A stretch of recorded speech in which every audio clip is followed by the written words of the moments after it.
नमस्कार साथियों, मैं अनमोल माटा आप सभी का स्वागत करती हूँ क्रेजी जीके ट्रिक के यूट्यूब प्लेटफॉर्म पे। उम्मीद करती हूँ आप सभी शानदार होंगे। डी स्टूडेंट्स, आज की क्लास में हम लोग वोकैबुलरी सीरीज का लास्ट सेशन डिस्कस करने वाले हैं। जी हाँ, सही सुना आप लोगों ने, लास्ट लेक्चर होने वाला है आपका। आई होप आप लोगों ने इसके पहले के वीडियोस देख लिए होंगे। प्लेलिस्ट आप लोगों के लिए है, आप प्लेलिस्ट में चेकआउट कर लीजिएगा 1 से लेकर 19 तक के वीडियोस भी।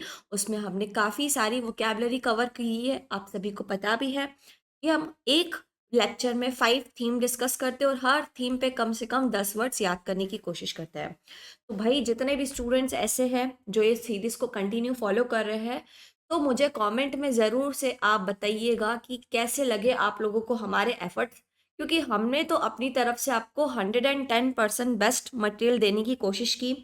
बहुत ज़्यादा मेहनत भी लगी वोकैबुलरी सीरीज़ को बनाने के लिए, पीछे कंटेंट डेवलपर्स का भी हाथ था। साथ ही साथ हमने बहुत ज़्यादा रिसर्च की कि कौन से वर्ड्स अपकमिंग एग्जामिनेशंस के पर्सपेक्टिव से इंपॉर्टेंट है, कौन से नहीं। तो इतनी मेहनत करने के बाद हमने आपके लिए 1000 वर्ड्स कंप्लीट करवा दिए हैं। मोर देन 1000 बोलना चाहूँगी मैं। 1000 से ज़्यादा वर्ड्स ही होंगे, लेकिन उससे कम नहीं होगा स्टूडेंट्स, है ना? तो बहुत ज़्यादा मेहनत किए इन 1000 वर्ड्स को कंप्लीट करने के लिए। तो उम्मीद करूँगी आप लोगों को हमारी मेहनत पसंद आई होगी। तो इसलिए एक बार सभी लोग सेशन को देख रहे हो तो मुझे कमेंट में ज़रूर से बताइएगा कि क्या आप लोगों के लिए बेनिफिशियल था। और सेकंड मैं आपको ये बता दूँ कि भैया, वोकैबुलरी की ई बुक हम लोगों ने बना रखी है। वोकैबुलरी की ई बुक में आपको सारे के सारे वर्ड्स एक ही जगह पर मिल जाएँगे। उसकी आपको क्या मिल जाएगी, सेंटेंस मिल जाएँगे। साथ ही साथ वोकैबुलरी में आपको वर्ड्स भी दिए हुए हैं डिफरेंट डिफरेंट, और थीम्स भी है, और साथ ही साथ पिक्चर्स भी है, सो दैट आप वोकैबुलरी को कनेक्ट करके आसानी से याद कर पाओ। ई बुक कहाँ मिलेगी आपको? तो ई बुक मिलेगी आपको क्रेजी जीके ट्रिक एप्लीकेशन पे और रूट एप्लीकेशन पे। आपको दोनों जगह ई बुक मिल जाएगी। आप इस ई बुक को ज़रूर रेफ़र कीजिएगा, बिकॉज़ आपकी एग्ज़ाम पर्सपेक्टिव से बहुत ज़्यादा बेनिफिशियल होने वाली है। क्योंकि आप सभी को पता है आजकल एग्ज़ामिनर स्टूडेंट्स को वोकैबुलरी में बहुत ज़्यादा उलझाता है। 2 वर्ड्स आप लोगों को ऑलमोस्ट सेम लगते हैं, लेकिन उन दोनों के बीच में डिफ़रेंस होता है। वो आपको कैसे पता चलेगा? जब तक आप हर वर्ड का यूसेज नहीं जान पाओगे, तब तक आपको उन वर्ड्स का डिफ़रेंस भी क्लियर नहीं हो पाएगा। आप ई बुक वहाँ पे जाके चेकआउट कर सकते हो। सेकंड, हमने आप लोगों के लिए एक इनिशिएटिव प्लान आउट किया है, जो कि मैं आपको थोड़ी देर में रिवील करके बताऊँगी। पहले हम लोग अपना लेक्चर स्टार्ट कर लेते हैं और आज की थीम नंबर 1 देख लेते हैं कौन सी है। तो थीम नंबर फर्स्ट आप लोगों की स्क्रीन पर है, टू हिंडर ऑब्स्ट्रक्ट। हिंडर और ऑब्स्ट्रक्ट मतलब होता है किसी चीज़ में बाधा डालना, है ना? आपने देखा होगा जीवन में हम कुछ करना चाहते हैं, बहुत सारे ऑब्स्टेकल्स आते हैं, फिर हम उस ऑब्स्टेकल्स को क्रॉस करके अपने अंतिम गोल तक पहुँच पाते हैं, है ना? तो अब ऑब्स्टेकल और हिंडर के लिए बहुत सारे वर्ड्स एग्ज़ाम्स में देखने को मिलते हैं। मैं बताऊँ उससे पहले कोशिश करना आप लोग थोड़े से वर्ड्स सोचने की और कमेंट में लिख के बताना, ठीक है? हर वर्ड का हिंदी मतलब भी मैं बताती जाऊँगी आप लोगों को साथ में। जैसे फर्स्ट वर्ड इधर लिखा है इनहिबिट। इनहिबिट का मतलब होता है किसी चीज़ को रोकना। क्या करना भैया? किसी चीज़ को रोकना। जैसे आप सभी को पता है गवर्नमेंट अल्कोहल के लिए, सिगरेट्स वगैरह के लिए बहुत सारे ऐसे रूल्स इम्प्लीमेंट करती है ताकि उनका यूसेज क्या हो? इनहिबिट हो सके। इनहिबिट मतलब रोकना। हैम्पर, हैम्पर वर्ड का मतलब होता है रुकावट डालना। क्या डालना भैया? रुकावट डालना। जैसे कि मैं बात करूँ बारिश, बारिश की वजह से बहुत सारी रुकावटें आ जाती हैं, हमें कहीं जाना हो, हम नहीं जा पाते हैं। प्रोहिबिट का मतलब होता है निषेध। निषेध करना, किसी चीज़ के लिए मना होना। जैसे बहुत सारे पब्लिक एरियाज़ में लिखा हुआ रहता है स्मोकिंग इज़ प्रोहिबिटेड। फाट का मतलब होता है नाक में दम करना। मतलब कुछ ऐसा काम करना जिससे अपोजिशन वाली पार्टी को बहुत ज़्यादा गुस्सा आए, ठीक है? नेक्स्ट वर्ड है स्टुल्टिफाई। स्टुल्टिफाई का मतलब होता है बेवकूफ़ बनाना। मतलब किसी तरीके से सामने वाले को अपने जाल में फँसाना ताकि वो अपने काम को नहीं कर पाए, उसे हम कहते हैं। नेक्स्ट वर्ड है बाल्क। इसका मतलब होता है रोकना। क्या होता है भैया? रोकना, टू स्टॉप। बाल्क का मतलब रोकना। नेक्स्ट वर्ड है स्टैम्प आउट। स्टैम्प आउट का मतलब होता है किसी चीज़ को मिटा देना, पूरी तरीके से मिटा देना, सो दैट कोई भी गलत चीज़ ना हो पाए। जैसे करप्शन को हटाने के लिए गवर्नमेंट डिफरेंट डिफरेंट एक्शंस ले रही है, तो अपन बोल सकते हैं government is taking stringent steps to stamp out corruption. Indirect simple word है इंजॉइन। ये भैया वेरी वेरी इंपॉर्टेंट वर्ड है, अभी रिसेंटली एग्जाम में पूछा गया था। इंजॉइन का मतलब होता है निषेध करना, मतलब किसी चीज़ के लिए मना करना, ठीक है? इम्पेट, इम्पेट का मतलब होता है बाधा डालना किसी चीज़ में। नेक्स्ट वर्ड क्या है भैया? चेक। चेक मतलब स्टॉप द मोशन, मतलब कोई काम हो रहा था, अब क्या कर दिया गया उसमें? नियंत्रण कर दिया गया है। क्या कर दिया गया है भैया? उसमें नियंत्रण, नियंत्रण कर दिया गया है। टैबू। टैबू आप सभी को पता है सोशल बैन होता है, जिसे हम गलत मानते हैं, बुरा मानते हैं। टैबू, जैसे समाज में बहुत सारी ऐसी चीजें जिसे हम टैबू मानते हैं। एम्बार्गो मतलब होता है ban on commerce and trade, व्यापार पर प्रतिबंध लगाना। जैसे आपको पता होगा यूएस बहुत सारे स्टेट्स कंट्रीज पे क्या लगा देता है? एम्बार्गो लगा देता है अगर वो उनके प्रोटोकॉल्स को फॉलो नहीं करते हैं। हिंड्रेंस का मतलब अगेन वही, बाधा। ठीक है, स्टम्बलिंग ब्लॉक बोल सकते हो किसी भी चीज में बाधा। नेक्स्ट वर्ड है बैफल एंड कंफ्यूज, मतलब किसी चीज को चक्कर में डाल देना। चक्करा डालना मतलब कुछ ऐसा स्टेटमेंट दे देना जिससे सामने वाला पर्सन एकदम क्या हो जाए? कंफ्यूज हो जाए। वीटिएट मतलब क्या होता है भैया? क्षीण करना, किसी चीज को समाप्त करना, खराब करना। और क्या है भैया? Stymie to present an obstacle, मतलब सेम वर्ड है, रुकावट डालना। ये वर्ड भी अभी रिसेंट एग्जाम में पूछा गया था ना, स्टाइमी। स्टाइमी मतलब होता है रुकावट डालना। और क्या है? फॉइल टू कॉन्ट्रास्ट, मतलब विभिन्न करना, किसी चीज से कॉन्ट्रडिक्ट करना। सो ये सारे इंपॉर्टेंट वर्ड्स हम लोगों ने देखे किससे भैया? बाधा डालना, ऑब्स्टेकल डालना, हिंड्रेंस डालना से रिलेटेड। एग्जाम्पल्स देख लो। The traffic jam will hamper our plans to reach the airport on time. The fallen tree branches impede the path, making it difficult to walk. अब आप लोगों से मैं एक चीज पूछना चाहूंगी, आप सभी लोग मुझे बताओ यहाँ पे हैम्पर और इम्पीड कौन से पार्ट ऑफ स्पीच की तरह यूज हुआ है? कौन से पार्ट ऑफ स्पीच की तरह यूज हुआ है? मुझे सभी लोग कमेंट में लिखकर बताएं, मैं चेक करूंगी। चल नेक्स्ट थीम देखो भैया, सीक्रेट, हिंड्रेंस, गुप्त या फिर चुराया हुआ, है ना। अब सीक्रेट से रिलेटेड कौन कौन से इंपॉर्टेंट वर्ड होते हैं? छुपाना, हम जीवन में ऐसी बहुत सारी चीजें रहते हैं जो छुपाते हैं किसी से, है ना। तो सीक्रेट, हिंड्रेंस से रिलेटेड कौन कौन से वर्ड से वो हम दिख रहे हैं। फर्स्ट वर्ड है कंसील, है ना। पार्ट ऑफ स्पीच में ये आपका होता है वर्ब। हिंदी में बोले तो छुपाना। क्या बोलना भैया? छुपाना। कोवर्ट, कोवर्ट का मतलब होता है गुप्त। कोवर्ट का मतलब क्या होता है? जो चीज क्या हो? गुप्त हो। जैसे मिलिट्री बेसिस बहुत गुप्त होते हैं, पता नहीं रहता है एनिमी वाली पार्टी को। क्लैंडस्टाइन मतलब गुप्त। एक मीटिंग प्लेस जहाँ पे मैं बोलूँ तो लवर्स लोग मिलते हैं, है ना, उनका मीटिंग प्लेस, गुप्त प्लेस जहाँ पे वो लोग मिलते हैं। नेक्स्ट वर्ड है आर्केन। आर्केन का मतलब भी वही होता है, जो चीज क्या हो? रहस्यमयी। नेक्स्ट वर्ड है फर्टिव। फर्टिव का मतलब भी वही होता है, छुपा हुआ। क्या होता है भैया? छुपा हुआ। ठीक है, कोई इंसान छुप के किसी की जासूसी करता है उसे हम कहते हैं फर्टिव। पार्ट ऑफ स्पीच में फर्टिव क्या होता है भैया? एडजेक्टिव होता है। क्या होता है भैया? एडजेक्टिव। नेक्स्ट वर्ड है स्टिल्थली।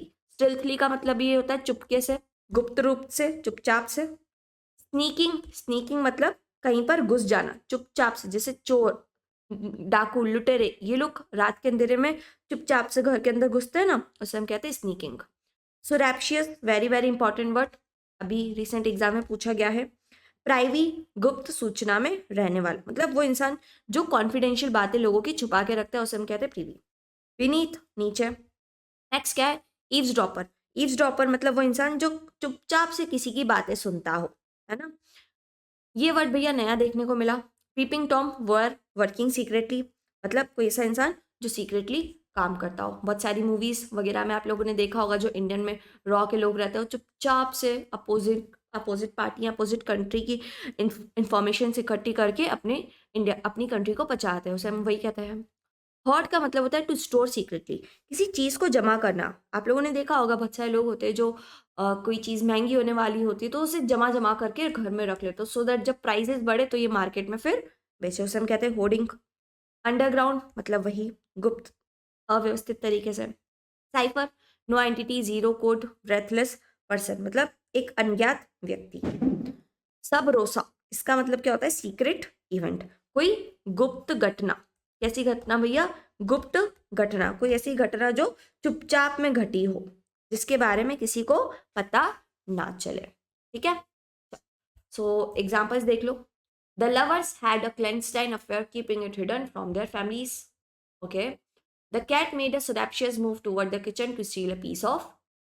बहुत बहुत इंपॉर्टेंट वर्ड्स हम लोगों ने डिस्कस करे आज की स्लाइड्स में। आगे बढ़े उससे पहले मैं जो आप लोगों को सरप्राइज के बारे में बताने वाली थी, तो मैं आपको बता देती हूँ। तो सरप्राइज ये है भैया कि आप सभी को पता ही होगा कि हम लोगों ने अपना फाउंडेशन बैच कवर किया है।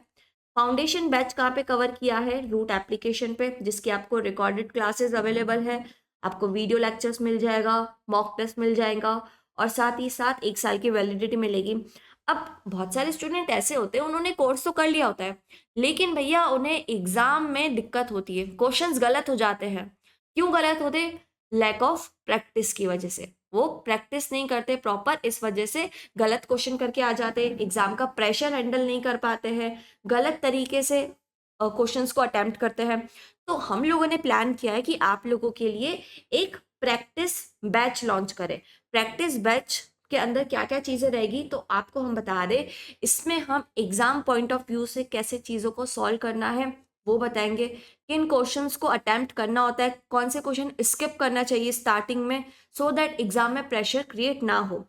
डियर स्टूडेंट्स, याद रखना, हर इंसान पढ़ता है, हर बच्चा एग्जाम की तैयारी करता है, लेकिन सारे बच्चे सिलेक्शन नहीं ले पाते। क्यों? क्योंकि जो उनका तरीका होता है वो क्वेश्चंस को करने का गलत होता है। उसकी वजह से क्या होता है भैया, उनके नेगेटिव मार्क्स हो जाते हैं, और नेगेटिव मार्किंग की वजह से वो रैंक में बहुत पीछे रह जाते हैं। आप सभी को पता है, मैंने खुद एसएससी सीजीएल क्वालिफाई करा है, तो मैंने बहुत सारी चीज़ें प्लान आउट करने के बाद एक प्रैक्टिस बैच लाने की कोशिश की है। इस प्रैक्टिस बैच में मैं आपको बहुत सारी चीज़ें बताऊंगी कि एग्जाम ओरिएंटेड पेपर कैसे सॉल्व किया जाता है, कौन कौन सी गलतियां हैं जो हमें बिल्कुल नहीं करनी होती, और किन किन चीज़ों पे फोकस करना होता है। ये जो बैच है हम जनवरी में लॉन्च करने का सोच रहे हैं, तो जितने भी स्टूडेंट्स हैं भैया, हमारा प्रैक्टिस बैच जरूर से लेना, क्योंकि इसमें आपको बहुत ज़्यादा बेनिफिट मिलने वाला है। एग्ज़ाम पर्सपेक्टिव से हम चीज़ों को कवर करेंगे। ठीक है, तो आ जाइए वापस से हम लोग अपने सेशन को आगे कंटिन्यू करते हैं और देखते हैं कि अभी हमारी नेक्स्ट थीम क्या है। तो देखो भैया, नेक्स्ट थीम आप लोगों की एग्रीमेंट। एग्रीमेंट, समझौता, है ना। अब समझौता से रिलेटेड कौन कौन से वर्ड्स हैं? तो फर्स्ट वर्ड देखो, इधर लिखा है कंसेंट। कंसेंट का मतलब क्या होता है? सहमति देना। क्या देना भैया? सहमति देना। तो हिंदी में लिख लो, कंसेंट मतलब होता है सहमति। पार्ट ऑफ स्पीच में नाउन और वर्ब ये दोनों तरीके से यूज होता है। नेक्स्ट वर्ड है एसेंट। एसेंट का मतलब भी वही होता है, सहमति देना। ठीक है। नेक्स्ट वर्ड है एक्विंस। एक्विंस सेम, सहमत होना, किसी की बात को मान लेना, किसी के प्रपोजल को एक्सेप्ट कर लेना। एकॉर्ड, एकॉर्ड मतलब साझा, है ना, साझा। जैसे कंपनी में क्या होता है? एकॉर्ड होता है। दो कंट्रीज के बीच में बहुत सारी क्या होती है? ट्रीटी होती है, एकॉर्ड होते हैं। नेक्स्ट वर्ड है कन्फॉर्मिटी। कन्फॉर्मिटी का मतलब होता है, हिंदी में अगर बोलूं तो अनुरूपता। क्या होता है भैया? अनुरूपता मतलब कुछ लेवल ऑफ सेम चीज, अनुरूपता। यूनिसन मतलब क्या होता है भैया? Unity of pitch. हिंदी में बोले तो एकता। हिंदी में क्या होता है? एकता। नेक्स्ट वर्ड है एक्सीट। एक्सीट एंड जाइप दोनों इंपॉर्टेंट वर्ड है। इन दोनों का मतलब होता है क्या? सहमत। क्या होना? सहमत होना। Harmony, very very important word. सामंजस्य, इसे हिंदी में हम बोलते हैं, क्या बोलते हैं भैया? सामंजस्य बोलते हैं। नेक्स्ट वर्ड है कॉन्ग्रुएंट, अगेन एग्रीमेंट में होना। Treaty, agreement between two nations. जब भी दो नेशंस के बीच में ट्रीटी होती है, आप लोगों ने देखा भी होगा जब आप करंट अफेयर्स पढ़ते हो, तो हमेशा दो कंट्रीज के बीच में ट्रीटी होती है। जब भी मोदी बाहर जाते हैं दूसरी कंट्री में तो ट्रीटी करके आते हैं। नेक्स्ट वर्ड है consensus, very very important word, बहुत बार एग्जाम में पूछा गया ही है। ठीक है। नेक्स्ट वर्ड है कोवेनेंट, समझौता। ठीक है, कोवेनेंट मतलब क्या होता है? समझौता। So these are the words. Examples देख लो। The nations reached an accord to promote peace in the region. After much discussion the team reached a consensus on the project direction. बाकी जितने भी वर्ड्स है एग्जाम्पल्स आपको कहाँ पे मिलेंगे भैया? उनके ई बुक पे मिलेंगे। कहाँ पे मिलेंगे आपको? ई बुक में मिलेंगे। तो इस ई बुक को आप लोग जरूर से रेफर करना। नेक्स्ट थीम है भैया क्या? इरिटेट करना। ये भाई साहब इन बहन को क्या कर रहे भैया? इरिटेट करने। अब परेशान करना किसी को, इरिटेट मतलब होता है क्या करना? किसी को परेशान करना, तंग करना, चिढ़ाना, है ना।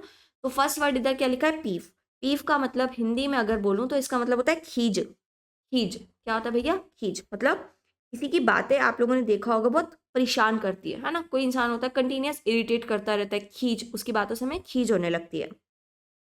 एनॉय का मतलब होता है चिढ़ाना। चिढ़ाना, छोटे भाई बहन हमें क्या करते भैया? एनॉय करते रहते हैं। वैक्स, वैक्स का मतलब अगेन वही चिढ़ाना, उसके वर्ड्स से मैं क्या हो गई? वैक्स हो गई, मैं चिढ़ गई। नेक्स्ट वर्ड है एक्सास्परेट। एग्जास्परेट मतलब किसी को इतना परेशान करना कि वो मिला के मुक्का मार दे, है ना। जब कोई छोटा भाई बहन परेशान करता है, चौथी मिला के दे दो मुक्का उनको। नेक्स्ट वर्ड है पेस्टर। पेस्टर मतलब होता है तंग करना। जब हम छोटे थे, अपनी माता श्री को हम क्या करते थे, पेस्टर करते थे। मम्मी कहती थी क्या यार, नाक में परेशान करके रख दिया, नाक में दम करके रख दिया, है ना। तो छोटे बच्चे क्या करके रखते हैं, नाक में दम करके रखते हैं, वही वर्ड है। रैंकल। रैंकल मतलब होता है घाव देना, मतलब ऐसे शब्द बोलना कि सामने वाला पर्सन बहुत ज्यादा डिससेटिस्फाई हो जाए, परेशान हो जाए, कठोर शब्द यूज करना। इर्क, अगेन वही, चिढ़ाना। इर्क मतलब क्या होता है भैया, चिढ़ाना। नेटल, नेटल मतलब अगेन वही same, चिढ़ाना।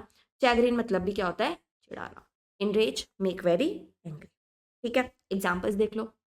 The girl pestered her mother repeatedly for something, his harsh words are rankling in my heart.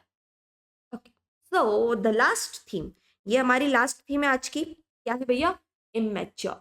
Immature, बहुत सारे कॉन्टेक्स्ट में वर्ड यूज होता है। कोई इंसान जैसे किसी चीज में एक्सपर्टीज नहीं हो तो उसे हम इमेच्योर कहते हैं। सीधा साधा इंसान हो उसे भी इमेच्योर कहते हैं। भोला भाला आदमी, जैसे दुनिया की परख ना हो, दुनिया की समझ नहीं हो, कोई भी उसको पागल बना के चले जाए, उसके लिए हम वर्ड्स कौन कौन से देख रहे हैं, स्क्रीन पर आ जाओ फटाफट से। तो फर्स्ट वर्ड है बिगनर। बिगनर का मतलब होता है शुरुआती, है ना।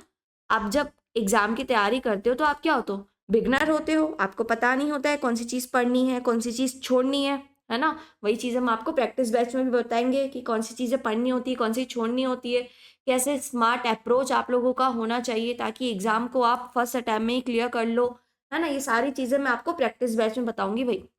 चलो, नेक्स्ट वर्ड है टायरो। टायरो का मतलब क्या होता है, नो सिखिया। टायरो का मतलब क्या होता है, नो सिखिया। नो सीखिया मतलब वो इंसान जो किसी भी काम में क्या हो, नो सीखिया हो। हर इंसान जैसे सिंगर होता है वो नो सीखिया होता है, फिर उसके बाद उसके अंदर पोटेंशियल होता है तो वो खुद ब खुद ग्रोथ करता जाता है ना। नेक्स्ट वर्ड है न्यूफाइट। न्यूफाइट का मतलब भी वही होता है जो इंसान कोई चीज़ नई नई सीख रहा हो। कैलो, कैलो भी वही होता है। नियोनेट, इसका मतलब होता है नवजात शिशु। वो बच्चा जो अभी थोड़ी देर पहले ही जन्मा है उसे हम क्या कहते हैं, नियोनेट, नवजात शिशु, नवजात शिशु। नेक्स्ट वर्ड है जुवेनाइल। जुवेनाइल आप लोगों ने पढ़ा होगा, जुवेनाइल मतलब होता है किशोर। जुवेनाइल जेल्स भी होती है जहाँ पे किशोर लोग, कुछ जो एज के लोग रहते हैं, कुछ गुनाह कर देते हैं, क्राइम कर लेते हैं, तो उनको जुवेनाइल कोर्ट जेल में रखा जाता है ना। वहाँ पे उनको सुधारने की प्रक्रिया चलती रहती है। ओके, नेक्स्ट वर्ड है इंसिपिएंट। इसका मतलब क्या होता है, प्रारंभिक। क्या होता है भैया, प्रारंभिक, इंसिपिएंट। ठीक है।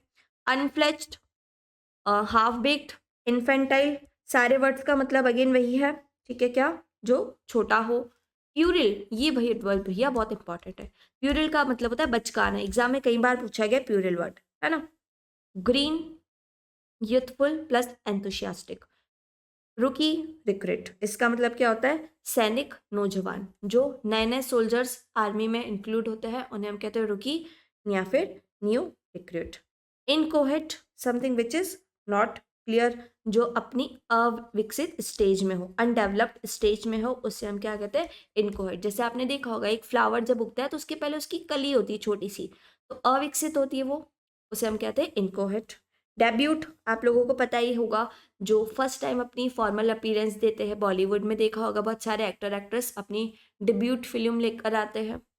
अप्रेंटाइज, इन एक्सपीरियंस, वो इंसान जो कैसा हो, इन एक्सपीरियंस हो। डैबलर, एमेच्योर, डिलेटेंट, ये तीनों के तीनों वर्ड बहुत ज़्यादा इंपॉर्टेंट है, इनको जितने भी स्टार लगाऊं उतने कम है। ठीक है, ये इसकी स्पेलिंग में आई गेस गलती हो गई है, यहाँ पे सही स्पेलिंग में लिख देती हूँ, DILETTAN, ये इसकी सही स्पेलिंग है। ये वाला जो वर्ड है ना, ये आपका स्पेलिंग मिस स्पेल्ट में भी आ चुका है ना, मिस स्पेल्ट में भी आ चुका है, तो याद रखना इसकी स्पेलिंग। इसका मतलब होता है नवीनतम कला का अनुसरण करने वाला, मतलब कोई इंसान जो नई कला सीख रहा हो, वो कला आपकी हो सकती है, चाहे आर्ट हो, डांस हो, एनीथिंग, कोई भी जो नई कला को सीखता हो उसे हम कहते हैं डैबलर, एमेच्योर और डिलेंट। ठीक है, चलो नेक्स्ट है नेव, नेसेंट, रूडिमेंट्री, एम्ब्रॉइक, एलिमेंट्री, मतलब in middle stage of development, मतलब मध्य अवस्था में होना। आपने स्टार्ट तो कर दिया किसी काम को करना, लेकिन अब आप मिडिल स्टेज में हो, आपको थोड़ी बहुत चीजें आने लगी है, उसे उस कॉन्टेक्स्ट में हम इन सारे वर्ड्स को यूज करते हैं। ठीक है, तो ये सारे वर्ड्स हम लोगों ने डिस्कस कर लिए हैं। So dear students, that's it. हम लोगों ने 1000 वर्ड्स डिस्कस कर लिए हैं। एग्जाम्पल्स फटाफट से देख लो इसके क्या है। The neophyte musician nervously prepared for his first public performance. She was too naive to realise the deceptive nature of his intention. बाकी वर्ड्स के एग्जाम्पल्स आपको अगेन ई बुक में मिलेंगे भाई। हम लोगों ने मोर देन 1000 वर्ड्स कवर कर लिए हैं। इस वोकेबलरी सीरीज को अगर आप सीरियसली फॉलो कर रहे होगे तो आई एम डेफिनेटली श्योर आपकी वोकेबलरी का लेवल बहुत अच्छा हो गया होगा। जिन्होंने नोट्स नहीं बनाए हैं तो आप सभी को बोलूँगी भाई नोट्स बना लेना, क्योंकि अगर आप नई नई वोकेबलरी रोज इधर उधर नए नए रिसोर्सेज से पढ़ते रहोगे तो याद रखना ये वोकेबलरी का पहाड़ कभी ख़त्म नहीं होगा। ठीक है, तो प्रॉपर नोट्स बनाओ, उन्हें डेली बेसिस पे रिवाइज करो। ठीक है भाई, चलो। सो नेक्स्ट वीडियो में हम लोग जल्दी मिलेंगे। अगर कोई ऐसा स्टूडेंट है जिन्होंने हमारा बैच नहीं लिया है रिकॉर्डेड वाला, तो आपको हम बता दें भैया, रूट एप्लीकेशन पे मिलेगा। इसके लिए आपको स्टडी मटेरियल भी है, मॉक टेस्ट भी है, 1 साल की वैलिडिटी है। कॉन्टैक्ट नंबर पे आप कॉल करेंगे तो आपको सारी डिटेल्स मिल जाएगी। आप किसी भी एग्ज़ाम की तैयारी कर रहे हो, चाहे वो सीजीएल हो, बैंकिंग की एग्ज़ाम हो, डिफेंस एग्ज़ाम हो, सारी एग्ज़ाम के पर्सपेक्टिव से मैंने कोर्स डिज़ाइन किया है। मैं खुद एसएससी सीजीएल क्वालिफाइड हूँ, तो मैंने बहुत बढ़िया तरीके से आपको यहाँ पे ग्रामर, वोकेबलरी, कंप्रीहेंशन सारी चीज़ें कवर कराई है।